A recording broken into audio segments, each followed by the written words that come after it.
அனைத்து இந்திய அண்ணா திராவிட முன்னேற்ற கழகத்துக்கு எவ்வளவு இடையூறு தரணுமோ அவ்வளவு இடையூறு தந்த கட்சி திமுக கட்சி. சிந்திச்சு பாருங்க. அம்மா மறைவுக்கு பிறகு அனைத்து இந்திய அண்ணா திராவிட முன்னேற்ற கழகத்தை உடைக்க வேண்டும் என்று தூண்டிவிட்டு வேடிக்கை பார்த்த முதலமைச்சர் தான் இன்றைய முதலமைச்சர் ஸ்டாலின் அவர்கள். எவ்வளவோ ஆயுத பிரயோகம் பண்ணி பார்த்துட்டார். அத்தனையும் தோல்வியிலே முடிந்தது. அனைத்து இந்திய அண்ணா திராவிட முன்னேற்ற கழகம் உயிரோட்டம் உள்ள கட்சி, தொண்டர் நிறைந்த கட்சி. எந்த கொம்பனாலும் உடைக்க முடியாது. தொட்டு கூட அண்ணா திமுக பார்க்கும். இது உழைப்பால் உயர்ந்த கட்சி, தொண்டலால் ஆளக்கூடிய கட்சி. தொண்டர்கள் தான் இந்த இயக்கத்தினுடைய உயிர் நாடி, உயிர் மூச்சு மூச்சு. திரு ஸ்டாலின் அவர்களே, நீங்கள் எவ்வளவு அவதாரம் எடுத்தாலும் அண்ணா திமுகவை ஒன்றும் செய்ய முடியாது.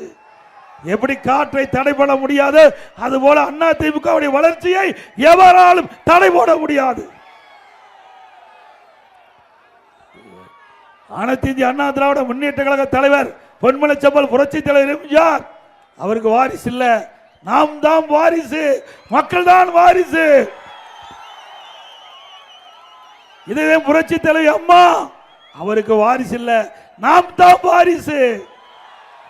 இருவரும் தலைவர்கள் மக்களை வாரிசாக இருந்தார்கள். அனைத்து இந்திய அண்ணா திராவிட முன்னேற்ற கழக நிர்வாகி, தொண்டர், பொதுமக்கள் இந்த கட்சிக்கு வாரிசாக இருக்கின்றார்கள்.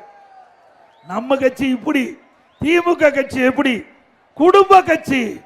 திரு கருணாநிதி அவர்கள், திரு ஸ்டாலின் அவர்கள், உதயநிதி ஸ்டாலின் அவர்கள் இன்பநதி வரைக்கும் போயிட்டாங்க. இதுதான் அண்ணா திமுகவுக்கு திமுக உள்ள வேறுபாடு. அண்ணா திமுக மக்களுக்காக இயங்குகின்ற கட்சி, திமுக குடும்ப உறுப்பினருக்காக இருக்கின்ற கட்சி. ஆகவே அண்ணா திமுக மீண்டும் உங்கள் துணையோடு ஆட்சிக்கு வருவதற்கு நீங்கள் அத்தனை பேரும் துணை நிற்க வேண்டும், துணை நிற்க வேண்டும்.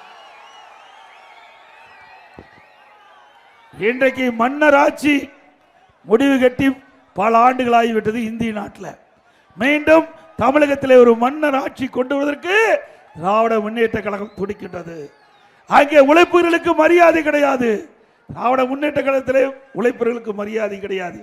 யார் தலைமைக்கு கப்பம் சரியாக கட்டுகின்றார்களோ அவர்களுக்கு உயர்ந்த பதவி கிடைக்கும். அங்கே திமுகவிலே, அனைத்து இந்திய அண்ணா திராவிட முன்னேற்ற கழகத்திலே மக்களுக்கு சேவை செய்கின்றவர்கள், கட்சிக்கு விசுவாசமாக இருக்கின்றவர்கள், தலைமைக்கு விசுவாசமாக இருக்கின்றவர்கள், ஒரு தொண்டன் கூட இந்த கட்சிக்கு பொதுச் செயலாளராக முடியும். ஒரு தொண்டன் கூட, ஒரு கிளை செயலாளர் கூட எம்எல்ஏ ஆக முடியும், எம்பி ஆக முடியும், அமைச்சராக முடியும். ஏன் தமிழகத்துக்கு முதலமைச்சரே ஆக முடியும். அண்ணா திமுக திமுக முடியுமா?